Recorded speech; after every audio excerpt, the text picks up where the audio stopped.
তুমি কি পারবে সোনার দেশটা সুন্দরভাবে গড়তে? তুমি কি পারবে মানুষের তরে জীবন দিয়েই লড়তে? তুমি কি পারবে স্বাধীনতাকে আবার ফিরিয়ে আনতে? তুমি কি পারবে দুর্নীতিবাদ সন্ত্রাসীদের রুখতে? তুমি কি রাখতে পারবে দেশের মানুষকে সন্তুষ্ট? অভাবে কাহারো স্বভাব কখনো হবে না যে আর নষ্ট। তুমি কি পারবে ফিরিয়ে দিতে বঞ্চিতদের অধিকার? তুমি কি পারবে হতে জনতার জনপ্রিয় সেই সরকার? তুমি কি পারবে সব মানুষের বাসনা পূরণ করতে? বিপদ আপদে অসহায় এই জনতার পাশে দাঁড়াতে? এতই যখন পারো, তবে কেন জনপদে মহামারী দেখে ভয়ে থর থর করো? তবে কেন জনপদে মহামারী দেখে ভয়ে থর থর করো? তুমি তো নিজেই দুর্নীতিবাজ, লম্পট আর খুনি চাঁদাবাজ, তাহলে কিভাবে পারবে তুমি অন্যকে রুখতে? পারবে না তুমি ভালো না হয়ে অন্যকে ভালো করতে। এই জন্য আগে আমাকে ভালো হতে হবে, ঠিক কিনা? তুমি কি পারবে নাস্তিকদের বিচারটা আজ করতে? তুমি কি পারবে কাদিয়ানীদের কাফের ঘোষণা করতে? কথা বলেন ঠিক কিনা? তুমি কি পারবে বেকার ছেলের চাকরির খোঁজ দিতে? বেকারত্বের অভিশাপ নিয়ে কেউ থাকবে না বসে, টাকার দায়ে গঞ্জে গায়ে কেউ পাবে না কষ্ট, মন্দ নেশায় হাজার যুবক হবে না পথভ্রষ্ট। তুমি কি পারবে ওমরের মতো রাষ্ট্র কায়েম করতে? মাদকযুক্ত দেশটাকে আজ মাদক মুক্ত করতে? পারবে কি তুমি ওমরের মতো রাষ্ট্র কায়েম করতে? এতই যখন পারো, তবে কেন নামাজের সময় তুমি সিগারেটে হাতে ঘুরো? তবে কেন নামাজের সময় তুমি সিগারেটে হাতে ঘুরো? তুমি তো নিজেই বড় নেশাখোর, আদালতে রয়েছে না ঘুষখোর, তাহলে কিভাবে পারবে তুমি অন্যকে রুখতে? পারবে না তুমি ভালো না হয়ে অন্যকে ভালো করতে। পারবে না তুমি ভালো না হয়ে অন্যকে ভালো করতে। পারবে না তুমি ভালো না হয়ে অন্যকে ভালো করতে। পারবে না তুমি ভালো না হয়ে অন্যকে ভালো করতে। আমরা ভালো হতে চাই ইনশাআল্লাহ। রসুলের প্রেমে আরেকটি ইশকে নবী জিন্দাবাদ, বলেন ইশকে নবী, ইশকে নবী, ইশকে নবী, জোরে ইশকে নবী, ইশকে নবী, ইশকে নবী জিন্দাবাদ, ইশকে নবী জিন্দাবাদ, ইশকে নবী জিন্দাবাদ, ইশকে নবী জিন্দাবাদ, ইশকে নবী জিন্দাবাদ। আমার মনের ভুবন জুড়ে উঠলো যখন চাঁদ, তারার মিছিল কোরাস ধরে বলল মুহাম্মদ।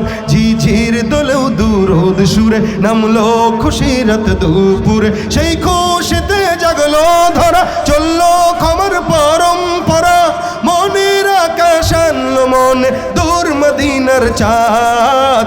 ইশকে নবী, ইশকে নবী, ইশকে নবী জিন্দাবাদ, ইশকে নবী, ইশকে নবী জিন্দাবাদ, ইশকে নবী, ইশকে নবী, ইশকে নবী জিন্দাবাদ, ইশকে নবী জিন্দাবাদ।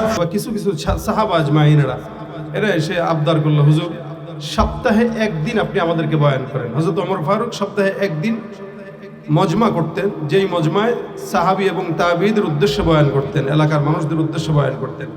তো ওই সময় রাসূল করিম সাল্লাল্লাহু আলাইহি ওয়াসাল্লামের এই সাহাবীকে কিছু মানুষ এসে জিজ্ঞাসা করলো, হুজুর আমাদেরকে সপ্তাহে একদিন না করে প্রতিদিন বয়ান শোনার জন্য ব্যবস্থা করে দেন। তা আমিরুল মুমিনিন বললেন, না, এই ব্যাপারে আমি তোমাদের রাসূল সাল্লাল্লাহু আলাইহি ওয়াসাল্লামের সুন্নতটাই ফলো করি। কারণ নবী করিম সাল্লাল্লাহু আলাইহি ওয়াসাল্লাম এটা দেখতো যে কোনো মানুষের যেন কষ্ট না হয় দ্বীনের বয়ান শুনতে যায়। এই কারণে আমি সপ্তাহে একদিন করেছি। যদি প্রতিদিন করতাম তোমাদের আগ্রহ কমে যেত, আর দ্বীনের ব্যাপারে আগ্রহ কমে যাওয়া এটা দ্বীনের অবমাননা করার শামিল।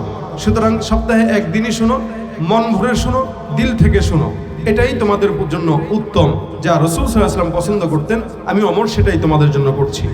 নবী করিম সাল্লাল্লাহু আলাইহি ওয়াসাল্লাম ঠিক একইভাবে মসজিদে নববীতে রাসূলের ঘর ছিল। আল্লাহ রাসূল সাল্লাল্লাহু আলাইহি ওয়াসাল্লাম এই পর্দা ছিল লাগানো, তো ওই পাশে সাহাবা আজমাইন মসজিদে এসে বসে থাকতেন।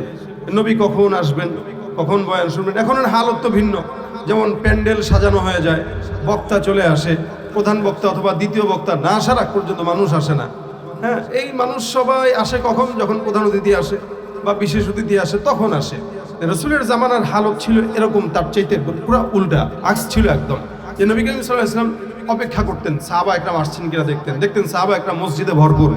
নবী সুন্দর করে উনার ঘর থেকে পর্দাটা সরায় দেখতেন যে সাহাবী সব ভরপুর মসজিদে নববীতে বসা আছেন, রাসূল সাল্লাল্লাহু আলাইহি ওয়াসাল্লাম বের হইতেন, বয়ান করতেন কতটুকু বলে, কখনো ধরেন রাসূল সাল্লাল্লাহু আলাইহি ওয়াসাল্লাম একদিন একটা বয়ান করছেন কি, আখলিস দীনাকা ইয়াকফিকাল আমালুল কলিল, এই বয়ান এতটুকুই, তোমরা তোমাদের দ্বীনকে সহি করো, তোমরা তোমাদের নফসকে সহি করো, ঈমানকে সহি করো, কলবকে পরিচ্ছন্ন করো, তো অল্প আমল করবা, ওটা তোমাদের জান্নাতে যাওয়ার জন্য যথেষ্ট হয়ে যাবে, আর কিছু লাগবে না। এতটুকুই ওয়াজ। কখনো 5 সেকেন্ডের ওয়াজ, কখনো 1 মিনিটের ওয়াজ, কখনো 5 মিনিটের ওয়াজ, কখনো কখনো সৃষ্টির শুরু থেকে শেষ পর্যন্ত সব বয়ান করে ফেলতেন। নবীর বয়ান ছিল কম, কিন্তু এই যে 5 মিনিট, 1 মিনিট, 2 মিনিটের বয়ানে এক একজন সাহাবা আজমাইন জান্নাতি মানুষ হয়ে কবরে চলে গেছেন, যাদের কথা আল্লাহ বলতে বাধ্য হয়েছে রাদিয়াল্লাহু আনহুম ওয়া রাদু আন। আরে সাহাবারাও আমার উপর সন্তুষ্ট, আমিও তাদের উপর সন্তুষ্ট, সুবহানাল্লাহ। বয়ান সারা জিন্দেগি শুনেন নাই। আমাদের এখানে অনেক মানুষ আছে যারা বয়ান 40 বছর ধরে শুনতেছে কিন্তু দাঁড়িয়ে রাখতে পারে নাই। অনেক মানুষ আছে যারা বয়ান 50 বছর শুনছে, এখনো পর্যন্ত নামাজ ধরতে পারে নাই। অনেক মানুষ আছে যারা প্রত্যেক দিন ওয়াজ শুনে কিন্তু এখনো ব্যবসায় ধোঁকা এটা ছাড়তে পারে নাই। অনেক মানুষ আছে সারা জিন্দেগি বয়ান শুনছে, এরপরেও মানুষের জায়গা মেরে খায়, এটা ছাড়তে পারে নাই। তাহলে এই যে এত অন্যায়, এত অবিচার, সমাজে জেনা, ব্যভিচার যা কিছু হচ্ছে, এটা তো সবাই জানে কোনটা হালাল কোনটা হারাম। আপনারা কি জানেন না এটা? ভাই বলেন তো, নামাজ পড়া সওয়াব না গুনাহ? তার মানে সবাই জানেন। নামাজ ফরজ না নফল? ফরজ। রোজা ফরজ না নফল? ফরজ। বিধান হজ ফরজ না নফল? ফরজ। সব জানেন আপনারা। দুর্নীতি ফরজ না নফল? কি? হারাম। ঘুষ খাওয়া সত্যি সত্যি হারাম। তো কয়েকজন বলতেছেন, কয়েকজন বলতেছেন না, তার মানে কিছু ঘুষ করে এখানে আছে। বলেন না, হালাল না হারাম? সুদ খাওয়া, চাঁদাবাজি করা, মানুষের জায়গা মেরে খাওয়া, ব্যবসায় ভেজাল মিশানো, সবই হারাম জানেন। তা ওয়াজ করবো কি আর? সবই তো পারে, আলহামদুলিল্লাহ। মানে দিনের বেসিক যেই জ্ঞানটা, কোনটা হালাল কোনটা হারাম, এগুলো কিন্তু আমরা সবাই জানি। আচ্ছা, এরপরও এই দুর্নীতি, চুরি, ডাকাতি, সন্ত্রাসী, ধর্ষণ, জেনা, ব্যভিচার মানুষ করে না কুকুর করে? জোরে বলেন, কে করে? কে করে? এই জন্য আল্লাহ পাক বলেছেন উলাইকা কাল আনআম বাল হুম আদাল। যেগুলো করে এগুলো মানুষের কাতারে পড়ে না, শুয়োরের চাইতেও খারাপ। হালাল হারাম না মানিয়া কত টাকা করছো কামাই, এত টাকা রাখবা কোথায়? কাফনের তো পকেটে নাই। হালাল হারাম না মানিয়া কত টাকা করছো কামাই, এত টাকা রাখবা কোথায়? কাফনের তো পকেট নাই। টাকা পয়সা লইয়া কি কেউ কবরে গেছে? কি জবাব দিবি রে তুই আল্লাহর কাছে? জানেন সব, মানেন না। এই জন্য আল্লাহ পাক বলেছেন সামি'না ওয়া আতা'না। যারা আল্লাহওয়ালা, বুজুর্গ, আল্লাহর বান্দা, ইমানদার, এরা এই কথা বলে যে আমরা যা শুনবো তাই মানব, যা শুনবো তাই মানব।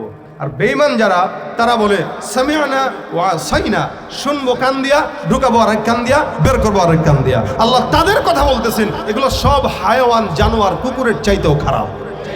কারণ বললাম, এই যে জানেন হারাম কোনটা, এরপরেও হারাম কাজেই আছে। জানে খারাপ কোনটা, এরপরেও খারাপ কাজেই আছে। জানে ভালো কোনটা, এরপরেও ভালোটা বললে তার ভালো লাগে। তার মানে যার ভালোটা ভালো লাগে না, খারাপটা খারাপ লাগে না, বুঝতে হবে তার ঈমান নাই। ঈমান, যার ভালোটা ভালো লাগে না, নামাজ ভাল লাগে না, রোজা ভাল লাগে না, মাহফিল ভাল লাগে না, ঈমান ভাল লাগে না, রোজা ভাল লাগে না, তার মানে ওর ঈমান নাই। আর যেটা খারাপ ওইটা যা মিষ্টি বিতরণ করে আর সন্দেশ খায় আসে। এই যে হুজুর যেটা বলছে যে ধর্ম যার যার, উৎসব সবার, এই কথা বইলা বইলা ওখানে যা সন্দেশ খায়, আর এখানে আসতে গেলে ভাই টাইম নাই। আল্লাহ কয় তোরে জান্নাতে দেওয়ারও টাইম আমার নাই। অত ঠেকা পড়ছে না। আল্লাহ পাকের গোলামি যদি আমরা না করি ভাই, পৃথিবীতে সৃষ্টির অভাব নাই যারা 24 ঘন্টা আল্লাহকে ডাকতেছে। আল্লাহ ফেরেশতাদেরকে জবানে অটো জিকির ফিট করে দিয়েছেন, ওরা ডাকা খাওয়া লাগে না, জিকির করে আর পেট ভরে যায়। সুবহানাল্লাহ, আসতে বলেন কেন?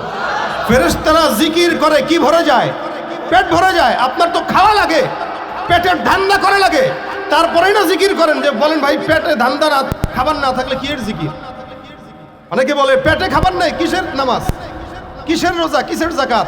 এই জন্য আল্লাহ ফেরেশতাদেরকে পেটের ধান্দাই দেন নাই, যে তোর ধান্দা নাই, তুই 24 ঘন্টা আমার জিকির করবি। তা আপনি আমি আল্লাহকে না ডাকলে আল্লাহর কোনো ক্ষতি আছে? থোড়াই কেয়ার করবে। আপনি ডাকলেও কি না ডাকলেও কি, তবে ডাকবে কার জন্য? বুঝেন নাই? নিজের জন্য। এই তো বুদ্ধিমান কিছু মানুষ আছে জবাব দিছে, ডাকবো কার জন্য? নিজের জন্য। ডাকলে আমার লাভ, না ডাকলে আমার ক্ষতি। সুতরাং আল্লাহ পাক ওই মানুষদের জন্য বলেছেন যারা জানে মানে না, যারা জানে মানে না, এরা মানুষ তো দূরের কথা, এরা কুকুরের চাইতেও খারাপ। এদের হালত কি? লাহুম কুলুবুল লা ইয়াফকাহুনা বিহা ওয়া লাহুম আ'য়ুনুল লা ইবসিরুনা বিহা ওয়া লাহুম আযানুল লা ইয়াসমাউনা বিহা। এদের চক্ষু আছে, দেখে না। আসলে কি অন্ধ? একটু বুঝেন। চক্ষু আছে, দেখে না মানে অন্ধ। ভাই গরুরও চোখ আছে, আছে না? কুকুরেরও চোখ আছে। এখন গরুরে যদি আপনি ক্ষেতের মাঝখান দিয়ে নিয়ে যেতে চান, ও কি মাঝখান দিয়ে আইল দিয়ে হাঁটবে না সোজা বরাবর হাঁটবে? আরে ভাই তোরা আইল দিলাম, তুই এখানে হাঁট, ওখানে হাঁটবে না, ও ওই বরাবরই হাঁটবে, ক্ষেত নষ্ট করে হাঁটবে। চোখ তো তারও আছে, কিন্তু ভালোটা দেখে, এলোমেলোটা দেখে, এলোমেলো। কিছু মানুষ আছে যাদের চোখ আছে, নারীর দিকে নজর দিবে, আল্লাহর কোরআন দেখতে পারে না। চোখ আছে, দেখে না, মানে হারামটা দেখে, হালালটা দেখে না। কান আছে, শুনে না, তার মানে কি শুনে না? দ্বীনের কথা শুনে না। ঠিকই মমতাজের গান শুনতো, এখন নাই তো, আর শুনবে কি? তা ভাই দেখেন, এই যে যারা, মানে আমি নামটা বললাম, আপনারা আবার অন্য কিছু মনে করেন না, কারণ আমরা এই দেশের সংসদেও গান গাইতে শুনছি, মানুষকে সংসদে গান গাইছে। যেই জায়গাটায় কোটি কোটি টাকা খরচ করে পার্লামেন্ট বসতো, ওই জায়গা গানের আড্ডাখানা হয়ে গেছিল। তা কখনো কখনো মদের আড্ডাখানা হয়েছিল, হয়তো আমরা জানি না, নাহলে এরকম উল্টাপাল্টা কথা কেন বলতো? তা আগামীর সংসদ যেন এই সমস্ত গানওয়ালা আর মদওয়ালাদের কাছে না যায়, ওটা আপনারা চান তো? ইনশাল্লাহ আমরা চাই না কোন দুর্নীতিবাজ, লম্পট, ঘুষখোরদের হাতে আগামীর ক্ষমতা যাক। আমরা চাই যাদের হাতে ক্ষমতা যাবে তারা ইসলাম আর দেশের জন্য কাজ করবে। তারা ক্ষমতা পাওয়ার পর টাকা চুরি করবে না, লুট করবে না, এদেশের টাকা ওপারে পাঠাবে না। ঠিক কিনা বলেন? যাদের হাতে যায় ক্ষমতা, দেশ যেন বাপের ভিটা, রাখতে চেয়ার শুরু করে বিদেশিদের পাচাটা।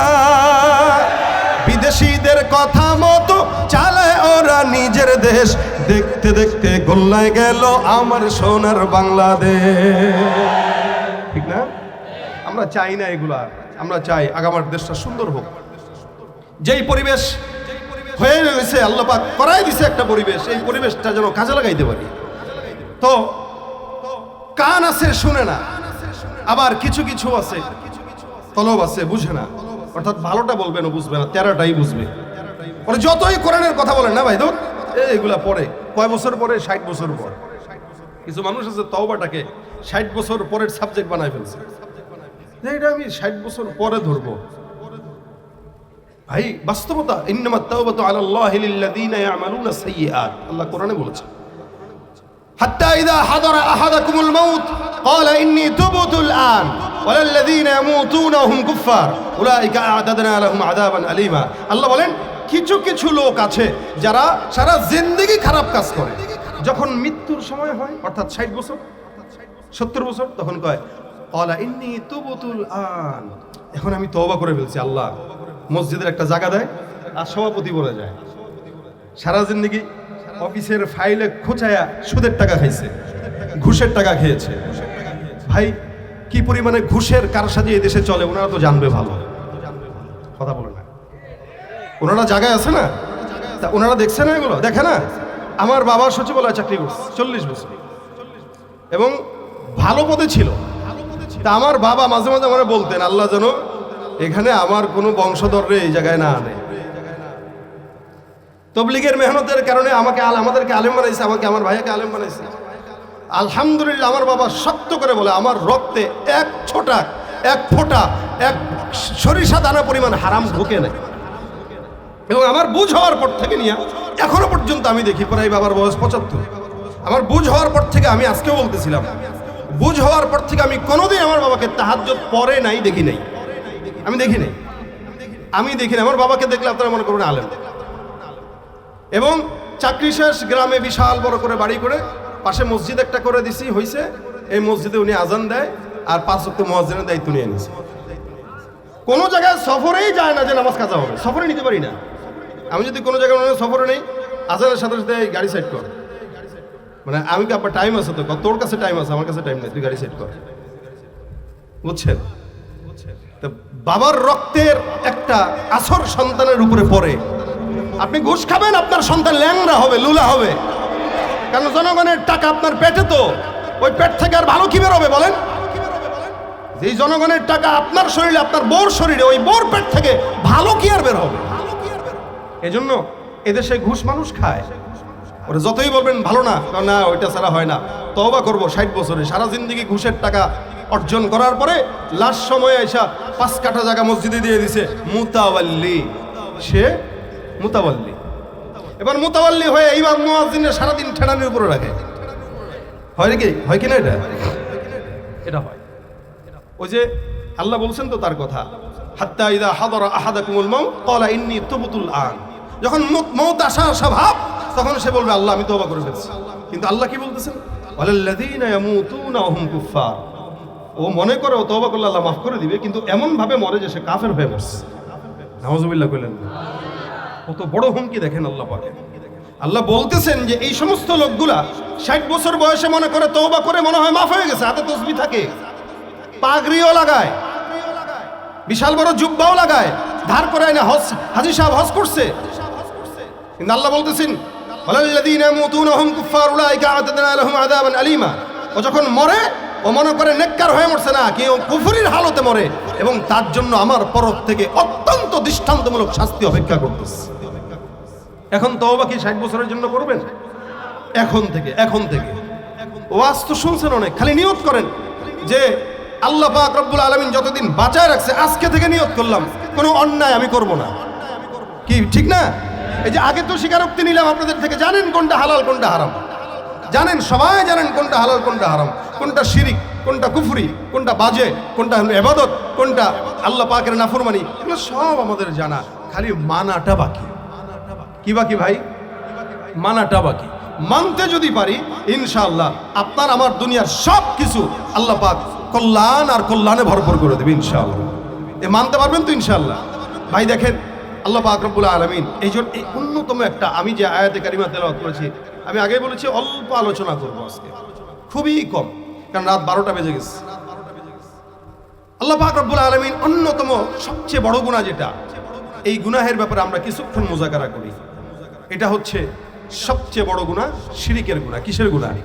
শিরিকের গুনাহ। শিরিকের গুনাহ আমরা আমাদের অসংখ্য জায়গায়, অসংখ্য পরিবেশে এবং আমাদের জানা অজানায় সর্বহালতে অনেক সময় দেখা যায় আমরা করে ফেলতেছি, আমরা যেটা জানিও না যেটা শিরিক। যেমন উদাহরণস্বরূপ মনে করেন আমরা কি করি, একটা খাবার খাইলাম, খাবার খাওয়ার পরে একটু পেটটা খারাপ হয়েছে, আরে ওই খাবারটা খাইলে পেটটা গেছে রে। আচ্ছা, পেট তো খারাপ করার মালিক কে? আল্লাহ। হ্যাঁ, কিছু নিজাম আছে, আপনি বাজে জিনিস খাবেন আপনার পেট খারাপ হইতে পারে, এটা স্বাভাবিক, কিন্তু বানাইছে পেটটা খারাপ হয়েছে ওইটার কারণে, এরকম না। পেটটা খারাপ করেন আল্লাহ, আপনি বলতেছেন এই দুধটা খেয়ে পেট খারাপ হলো, এই যে দুধ খাওয়ার কারণে আপনি অসুস্থ হয়েছেন, তার মানে অসুস্থতা এবং সুস্থতার মালিক আল্লাহ। ওইটা আল্লাহর কাছে না দিয়ে আপনি দুধ অথবা খিচুড়ির ভিতরে দিয়ে দিয়েছেন, এটাকে বলা হয় শিরিক ফিস সিফাত। অর্থাৎ শিরিকটা আপনি সিফাত আল্লাহর গুণের ক্ষেত্রে শিরিক করে ফেলছেন, যেটা আল্লাহর গুণ ছিল ওইটা আপনি খিচুড়ির ভিতরে দিয়ে দিয়েছেন, ওইটা আপনি দুধের ভিতরে দিয়ে দিয়েছেন, এটাকে বলা হয় শিরিক। এইটাও একটা শিরিক। কখনো মাজারে বাবার দরবারে যায় কম মাথাটা ঝুঁকাইছেন, শিরিক হয়ে গেছে। আপনি কইবেন না এটা তো আজমতের শিরিক, আজমতের সেজদা। আজমতের সেজদা বলতে কোনো সেজদা নাই। সেজদা হবে কার কাছে? চিল্লা বলেন, কার কাছে হবে? সেজদা একমাত্র আল্লাহর কদমে হবে, আল্লাহর কাছে হবে, কিবলার দিকে হবে। যত বড় লাল শালওয়ালা বুজুর্গ হোক, পীর হোক, লালনের মাজারে যায় সেজদা দিবেন আর ঈমান থাকবে, কশিন কালেও ঈমান থাকবে না। এবছর তো লালনের মাজার ভালো জমছে, কুষ্টিয়ার লালন শাহের মাজার ভালো জমছে, গাঁজা খায় আবার ফতুয়া দেয়, এটা আল্লাহ বানাইছে কে? দেখছেন আপনারা, যুক্তি কিন্তু শয়তানেরও আছে। ভাইরে ভাই, গাঁজা আল্লাহ বানাইছে কে? দোষ কি আমাদের? এটা আল্লাহ বানাইছে।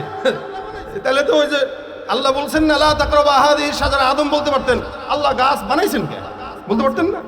আপনি বলছেন এই গাছের কাছে যাবা না, তো বানাইছেন কে? আরে ভাই, এটাই তো আল্লাহর পরীক্ষা। এটা কি আল্লাহর পরীক্ষা? আল্লাহ আচ্ছা খামার, এটাও তো আল্লাহর সৃষ্টি থেকে হয়। মদ, আঙ্গুর অথবা খেজুর, কিশমিশ, এগুলো পচায় টচায় তারপরে হয়। আমাদের দেশের মানুষ কিছু কিছু খায় না, এনে যদি আল্লাহ বানাইছে কে? জীবন আমাদের দেশে ইয়াবা পাচার করে যারা, এরা যদি কয় আল্লাহ ইয়াবা দিছে কে? কেউ তাহলে পুলিশ ধরে কে? কথা বলে না, পুলিশ ধরে কে? এদেশে সিগারেট ইয়াবা খাইলে পুলিশ ধরে, বা সিগারেট খাইলে হেন তেন কয় ক্যান্সারের সমস্যা, তো সিগারেট বানায় কে? লেখা থাকে না সিগারেট খাইলে ক্যান্সারের ঝুঁকি আছে? তা লেখা তো আছে, আপনি খান কে? তাহলে এই যে প্রশ্ন কিন্তু করলে করা যায়। এখন যারা প্রশ্ন করে বুঝতে হবে এগুলো শয়তানের চেলা। গাঁজা বানাইছে কে? এজন্য সে খাবে। আজীব আল্লাহ, কত মানুষ যে কত রকম আছে আল্লাহ পাক স্পষ্ট নিষেধ করেছেন। এগুলোই তো দুনিয়ার পরীক্ষা। ওয়ালা নাবলুওয়ান্নাকুম বিশাই আল্লাযী খালাকাল মাউতা ওয়াল হায়াতা লিয়াবলুয়াকুম আইয়ুকুম আহসানু আমালা। এগুলো সব আল্লাহ পাক পরীক্ষার জন্য দিয়েছেন। দেখবেন যে তোমাদের ভিতরে ভালো কাজ করে কে, খারাপ কাজ করে কে। ভালো কাজ করবে তো জান্নাতি, খারাপ কাজ করবে তো জাহান্নামী। তো সবচেয়ে খারাপ কাজ হচ্ছে শিরিক। কি বলেন? এই জন্য লোকমান হাকিম রাহমাতুল্লাহি আলাইহি একজন ভালো মানুষ ছিলেন।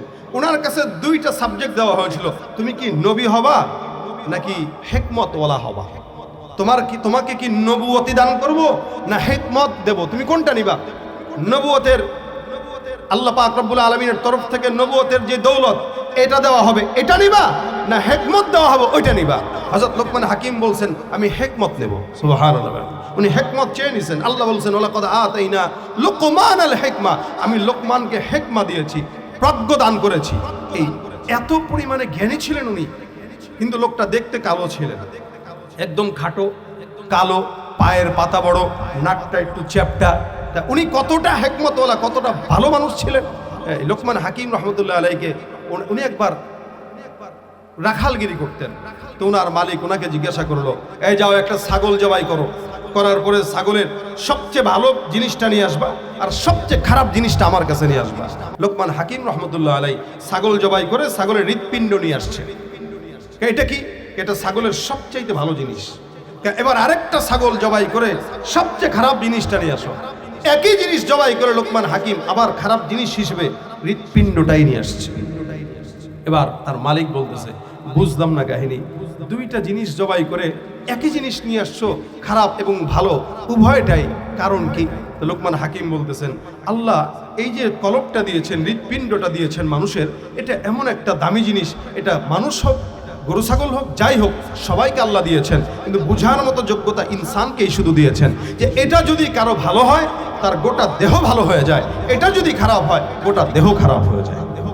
এই জন্য রাসূল বলেন, আলা ইন্না ফিল জাসাদি লামুদগা ইযা সালাহাত সালাহাল জাসাদু কুল্লুহু ওয়া ইযা ফাসাদাত ফাসাদাল জাসাদু কুল্লুহু আলা ওয়া হিয়াল কলব।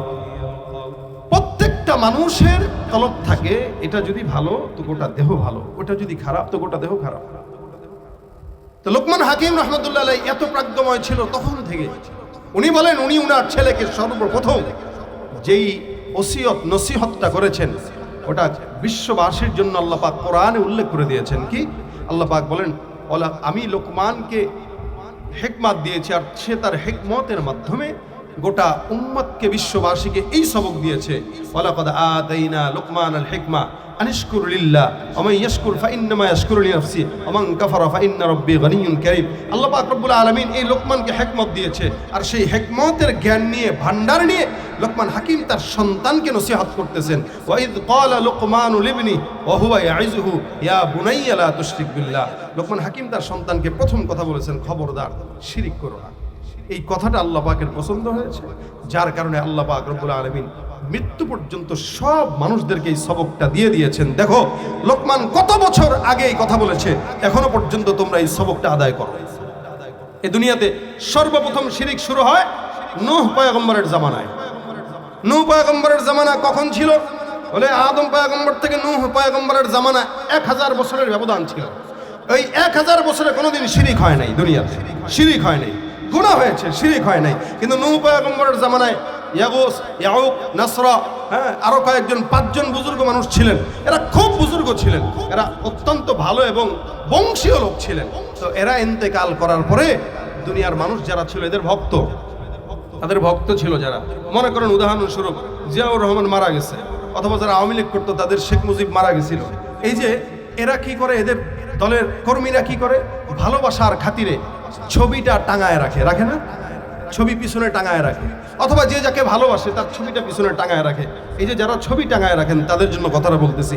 যখন নাকি নূহ পয়গম্বরের জামানায় এই যে ইয়াগুসা আয়ুকা নাসরা, এরা যখন মারা যায় তখন এদের ছবিটা শয়তান এসে বলতেছে, দোস্ত এদেরকে তো তোরা অনেক মহব্বত করতে, অনেক ভালোবাসতে, একটা কাজ কর, এদের ছবিটাকে তোরা তোদের বাসায় টাঙায় রাখ।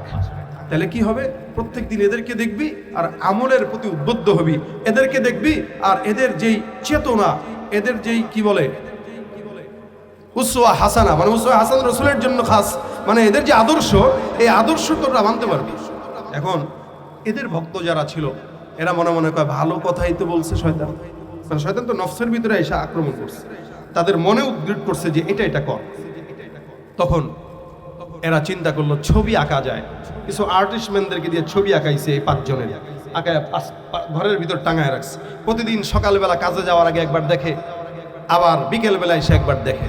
এবার শয়তান একদিন এসে বললো, দোস্ত রে এমনি আর কতদিন, হ্যাঁ তোরা তো মনে হইতেছে ভুলে যেতেছিস, দেখ ছবিগুলো আস্তে আস্তে মুছে যাচ্ছে, তাহলে কি করবো, একটা কাজ কর, এই ছবিগুলো যেহেতু মুছে যায় এটাকে পাথরের আকারে আকৃতি দে, পাথরের ভিতরে তাদের ছবিটা খোদাই কর। তো এরা পাথরের ভিতরে ছবিটা খোদাই করলো, করে এবার ঘরের দরজার সামনে টাঙায় রাখলো। প্রতিদিন যাওয়ার সময়, নেতা আসসালামু আলাইকুম, দয়া করেন কাজে যাই। এবার শুরু হয়ে গেল একটু আপডেট, আবার আসলো যখন, আসসালামু আলাইকুম, আপনাদের উপরে আমাদের ভরসা আছে, আপনারা একটু নেক নজর দিলে আমরা কাজে বরকত পাবো। শিরকের দ্বিতীয় ধাপ শুরু হয়ে গেল। তৃতীয় ধাপ, এবার আর শয়তানকে কিছু বলা লাগে না, শয়তান বেশিক্ষণ আপনার পিছু থাকবে না। শয়তানের কাজ আছে না, কথা কয় না ও ভাই, শয়তানের কাজ আসেনি, কোটি কোটি মানুষ, এই কোটি কোটি মানুষদেরকে শয়তান তো চাবি দেওয়া লাগে, তো দিতে গেলে তো তার কষ্ট লাগে, তাই না? এই যে আপনারা এখানে যারা আসছেন, আপনাদের পিছনে শয়তান ঢুকতে একটু শয়তানের বেশি কষ্ট হয়, কারণ আপনারা মাহফিলে আসছেন, গানের কনসার্টে যান নাই। এখন শয়তান টেনশনে পড়ে গেছে, কি রে এত কিছু করার পরে এগুলোর মাহফিলেই বসে রাখছে, কি বলেন ঠিক না? এই যে জাভেদ সাহেব কখন চাইছে যাবে, 10 মিনিট বলছে, 10 মিনিট শুনবে, মোটামুটি তো আধা ঘন্টা হয়ে গেছে, এখনো যাইতে পারতেছে না। এখন শয়তান কইতেছে, কিরে জাভেদ সাহেব বলছিল 10 মিনিট পরে উঠবে, এখনো যে উঠে না, আর কতক্ষণ খুঁচাইলে উঠবে। কিন্তু জাভেদ সাহেব চিন্তা করছে, শেষ করেই যাব, তোরে আমি বেল আজকে পাত্তা দেবো না, কাজ থাকুক কাম থাকুক, কি ঠিক না? এই যে শয়তান কিন্তু চাচ্ছে, শুধু একে উনাকে না, আপনারা যারা আছেন এদের ভিতরে অনেকটাই চাচ্ছে, কিরে উঠ না বেটা, শয়তানের কাজ আছে না। তো শয়তান ইমানদারদের পিছনে পড়ে থাকে, আর শয়তানের পিছনে বেশিক্ষণ পড়ে থাকা লাগে না, কারণ ওরে একটা চাবি দিয়ে কাইট বানায় ফেলায়, এক চাবি দিয়ে কাইট বানায় ফেলায়। ওই যে গাছে আল্লাহ বানাইছে, এক চাবি দিছে, কাজ হয়ে গেছে।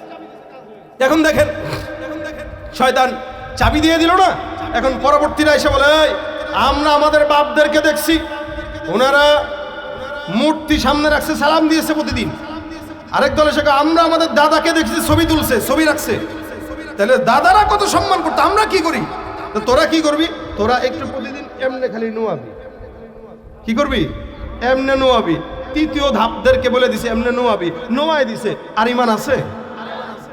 কারণ এই কপালটা অসজুদ অক্তারিব, আল্লাহ বলেন সিজদা দাও আর মালিকের নিকটবর্তী হয়ে যাও। সুবহানাল্লাহ, মালিকের নিকটবর্তী হওয়ার জন্য কপাল ঝোঁকানো প্রয়োজন ভাই।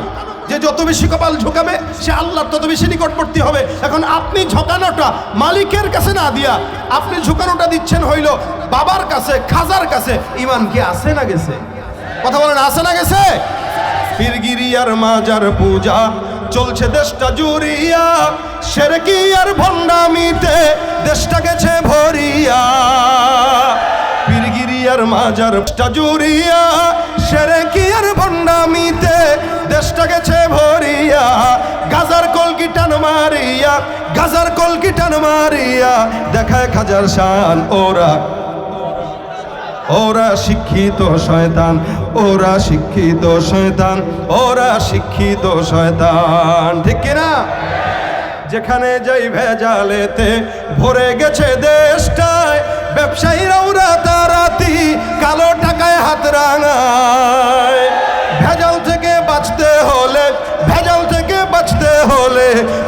রাখো কান, ওরা শিক্ষিত শয়তান, ওরা শিক্ষিত শয়তান, ওরা শিক্ষিত শয়তান, ওরা শিক্ষিত শয়তান। ঠিক কিনা? তাহলে শয়তান খোঁচা দিয়ে দিছে, এরা বলে কি করতে এখন? মাথাটা ঝুঁকাইতে। এই ঝুঁকানো শুরু, শিরিক শুরু। বলে 1000 বছরে কোনো শিরিক ছিল না, 1000 বছর পরে শিরিক শুরু হয়ে গেছে। ওই যে শিরিক শুরু হয়েছে, এখনো পর্যন্ত শিরিক চলছে চলছে এবং চলছে না। শিরিকের পক্ষে বিশাল বড় একটা দল আছে, যারা ঈমান আর কুফরির লড়াই এখনো পর্যন্ত চলতেছে। তাকায় দেখেন, ইহুদি আর নাসারার ভিতরে আর মুসলমানদের ভিতরে ফিলিস্তিন আর ইসরায়েলের যুদ্ধ এখনো পর্যন্ত চলতেছে ভাই। এজন্য ঈমানটা এমন সতেজ রাখবেন, ঈমানের জন্য যদি 1000 বার মৃত্যুবরণ করা লাগে 1000 বার মৃত্যুবরণ করবো ইনশাআল্লাহ। মাথা কোনোদিন কারোর সামনে নত করবো না, আল্লাহ ছাড়া কারোর সামনে মাথা নত করা যাবে না। এটা হচ্ছে ঈমান। কুল হুয়াল্লাহু আহাদ আল্লাহুস সামাদ লাম ইয়ালিদ ওয়া লাম ইউলাদ ওয়া লাম ইয়াকুল লাহু কুফুয়ান আহাদ। আমরা যাকে মানি তিনি একজন, 5 জন না, 10 জন না, একজনের বেশি কোনো খোদা নাই। ইহুদিরাও আল্লাহকে মানতো, নাসারাও মানতো, আমরাও মানি। পার্থক্য আছে কি? ইহুদিরা বলে ওয়াকালাতিল ইয়াহুদু উযাইরুন ইবনুল্লাহ, হযরত উযাইর হলো আল্লাহর পুত্র, আর নাসারারা বলে ঈসা হলো আল্লাহর পুত্র। আর আমরা বলি লাম ইয়ালিদ ওয়া লাম ইউলাদ, সে কারো থেকে জন্ম নেয়ও নাই, কাউকে জন্ম। সুতরাং শিরিক করা যাবে? কথা এতটুকুই। ওয়াজ অনেকক্ষণ শুনেছেন, আমি বলেছি আজকে ওয়াজ না, আজকে আপনাদের সামনে বসলাম হাজিরা দেওয়ার জন্য। শুধু হযরত ওয়াজ করেছেন, খালি যাওয়ার সময় যদি এতটুকু মাথায় রাখি, আমরা কুফরি করব, শিরিক করব না। শিরিক কি? যেমন আমি আমার দলের কোনো নেতা অথবা আমার দলের পীর, সে যত বড় বুজুর্গ হোক, পীর হোক, তাকে মানতে যে আল্লাহকে অসন্তুষ্টি করব না। কথাটা বুঝেন? আমার দলের পীরকে সন্তুষ্ট করতে যে আল্লাহকে অসন্তুষ্টি করব, দলের নেতাকে খুশি করতে যে আল্লাহকে অসন্তুষ্টি। লা তাআতা লিমাখলুকিন ফি মাসিয়াতিল খালিক, সৃষ্টিকর্তা অর্থাৎ আল্লাহর অবাধ্যতা করে কোনো মানুষের আনুগত্য করা যাবে না, হারাম। কি বলেন? হারাম। এজন্য এখানে যারা আছেন, রাজনীতি করেন, পীরের মুরিদ আছেন, যে যেই জায়গায় থাকেন না কেন, ভক্তি শ্রদ্ধা বড়দের প্রতি থাকবে। যদি কেউ বড়দেরকে সম্মান না করে, সে রাসূলের উম্মত না। সেই জায়গা থেকে আমরা আমাদের বয়োজ্যেষ্ঠ যারা আছে তাদেরকে মর্যাদা দিব, সম্মান দিব। ছোট যারা আছে তাদেরকে স্নেহ করব, ভালোবাসবো। কিন্তু খবরদার মাথা বিক্রি করব না, ঈমান বিক্রি করব না। ঈমান টাকা দিয়া কিনা যায় না, নমিনেশন টাকা দিয়া পাওয়া যায়, কিন্তু ঈমান পাওয়া যায় না। যারা ঈমানকে বিক্রি করে 10,000 টাকার বিনিময়ে, আজকে ইসে যে উত্তরবঙ্গে যেয়ে দেখেন, গোলাম আহমদ কাদিয়ানির দোসরেরা মুসলমানদের ঈমান খরিদ করে ফেলতেছে। কাদিয়ানিরা মুসলমানদেরকে কিনতেছে, 10,000 টাকা 20,000 টাকা দিয়ে ঘর বানায় দিয়ে বাস কিনে ফেলতেছে। এজন্য ঈমান বিক্রি করে ফেলতেছে। ঈমান বিক্রি করা যাবে না। আল্লাহ পাক আমৃত্যু যেন আমাদেরকে ঈমানের উপর থাকার তৌফিক দান করে। এই কথার উপর থাকবেন তো ইনশাআল্লাহ? আল্লাহ আমাদের সকলকে তৌফিক দান করুক, কবুল করুক, আমিন। কথা অনেক হয়েছে, আর এই পর্যন্ত আজকে আর কোনো কথা নাই। শুধুমাত্র আপনাদের সবাইকে নিয়ে একটু সঙ্গীত হোক, নাকি শুনবেন আপনারা? বাস, আমি যেহেতু এখানে অনেক রাজনৈতিক নেতাকর্মীরা আছেন, আপনারাও আছেন, আগামীর বাংলাদেশ কার হাতে যায় জানি না, তবে আমরা একটা নিয়োগ করতে পারি, আমার দল জাহান্নামে যাক, যেমন চায় তা করুক, আমি যদি দাঁড়াই, তা আমার নিয়ত থাকবে ইসলামের জন্য যতটুকু কাজ করার করব। এটা প্রত্যেকের জায়গায় থেকে আমি বলবো। এই জন্য আপনাদের সবার জন্য আবেদন, ভাই দেশের জন্য কিছু করেন, মুসলমানের জন্য কিছু করেন, ইসলামের জন্য কিছু করেন। কারণ এই খেদমতগুলো আপনার নাজাদের উসিলা হবে। আপনি মারা যাওয়ার পরে যেন 10 জন বলতে পারে, না এই লোকটা ভাই ইসলামকে ভালোবাসতো, এই লোকটা মানুষকে মহব্বত করত, এই লোকটা গরিবের পাশে থাকতো। এটা আপনার আমার পুঁজি। যেমন হুজুর বলেছেন, ওনার পুঁজি কি? উনি ছাত্র বাড়ায়, হাজার হাজার ছাত্র আছে, এটা ওনার পুঁজি। ঠিক নেতাদের পুঁজি থাকবে, হাজার হাজার জনগণ আছে, যারা একটা নেতার অবর্তমানে চোখের পানি ছেড়ে কেঁদে তার কবরের সামনে যে আল্লাহকে বলবে, আল্লাহ এই লোকটা ভালো ছিল। জমিন যদি কারো ব্যাপারে সাক্ষী দেয়, ওই ব্যক্তি জান্নাতি হবে ইনশাআল্লাহ। এই জন্য সবার উদ্দেশ্যে এই কথা বললাম। আল্লাহ পাক বোঝার তৌফিক দান করুক। তো আমরা ইনশাআল্লাহ সর্বশেষ একটি সঙ্গীত আমরা সবাই গিয়ে আজকের মাহফিল থেকে বিদায় হবো ইনশাআল্লাহ। আপনারা কি শুনতে চান বলেন? আচ্ছা, এক একজনের এক একটা আবদার থাকে। এখানে কয়েকটা ঈদ আবদার দিছে, সব আবদার রক্ষা করাও যাবে না, সব আবদার কিছু করাও যাবে না। আমি আজ থেকে আরও প্রায় 10 বছর আগে একটা গজল লিখেছিলাম, যারা সঙ্গীত চর্চা করেন তাদের জন্য এই অনেকে আমাদেরকে ফোন দেয় যে আমরা গজল পারি, গাইতে চাই, কিন্তু গাইতে পারি না কেন? আমাদের কাছে লেখা না থাকার কারণে। এ কারণে এই লেখাগুলো সব এখানে আছে। আপনারা আমার এই সঙ্গীতটা শুনছেন কিনা আগে জানি না। তুমি কি পারবে শুনেছেন? তুমি কি পারবে মানে যারা রাজনীতি করে তাদের জন্য লিখেছিলাম, আজ থেকে আরো 10-12 বছর আগে লিখেছিলাম। তো এটা তাদের জন্য আজকে আবার গাওয়া, যে এই বাংলাদেশটা যেন সুন্দর করে গড়তে পারি, ওই স্পৃহা আমরা আজকে এখান থেকে দেবো ইনশাল্লাহ। তুমি কি পারবে সোনার দেশটা সুন্দরভাবে গড়তে? তুমি কি পারবে মানুষের তরে জীবন দিয়েই লড়তে? তুমি কি পারবে স্বাধীনতাকে আবার ফিরিয়ে আনতে? তুমি কি পারবে দুর্নীতিবাদ সন্ত্রাসীদের রুখতে? তুমি কি রাখতে পারবে দেশের মানুষকে সন্তুষ্ট? অভাবে কাহারো স্বভাব কখনো হবে না যে আর নষ্ট। তুমি কি পারবে ফিরিয়ে দিতে বঞ্চিতদের অধিকার?